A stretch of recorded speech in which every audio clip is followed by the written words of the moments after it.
কি খবৰ আশা কৰো সকলোৰে ভাল মই মোটামুটি ভালে আছো তো আজিৰ ভিডিঅ'ৰ টপিকটো হৈছে এটা ইন্টাৰেষ্টিং টপিক তো টপিকটো মই কৈ আছো যে মানুহৰ শৰীৰৰ কোনটো অংশ ৰাতি হোক বা আন্ধাৰত হোক ডাঙৰ হৈ যায় আপোনালোকে জানে নে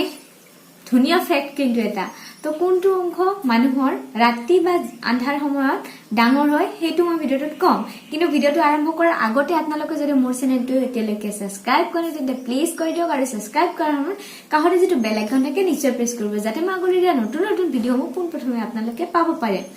তো ভিডিঅ'টোৰ টপিকটো আছিল যে মানুহৰ শৰীৰৰ মানে মানুহৰ হোল বডিৰ কোনটো অংশ ৰাতি বা আন্ধাৰে মে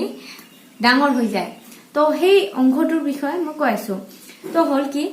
কিছুমান সাইন্টিফিক কাৰণ থাকে যাৰ ফলত মানুহৰ শৰীৰৰ অংগবোৰে বেলেগ বেলেগ কাম কৰে বেলেগ বেলেগ ধৰণে ক্ৰিয়া কৰে তো তাৰে ভিতৰত আমাৰ চকুৰ পটা যেটো আমাৰ এইটো চকুৰ পটা হেইটো এনেকুৱা কাম কৰে যে ৰাতিৰ আন্ধাৰ ৰাতি বা যিকোনো আন্ধাৰ সময়ত আন্ধাৰ হলে আমাৰ চকুৰ পটাটো সামান্য পৰিমাণে ডাঙৰ হৈ যায় আপোনালোকে এনেকৈ অনুভৱ নকৰিব যে মোৰ ইটো আন্ধাৰ হৈছে ইটো ডাঙৰ হৈছে কিন্তু ইটো ডাঙৰ হয় ইটো এটা সাইন্টিফিক কাৰণ তো ৰাতি বা আন্ধাৰ পাৱাৰ লগে লগে আমাৰ চকুৰ পটাটো ডাঙৰ হৈ যায় তো মানুহৰ দেহৰ হেইটো অংশ হল অৰ্থাৎ মানুহৰ দেহৰ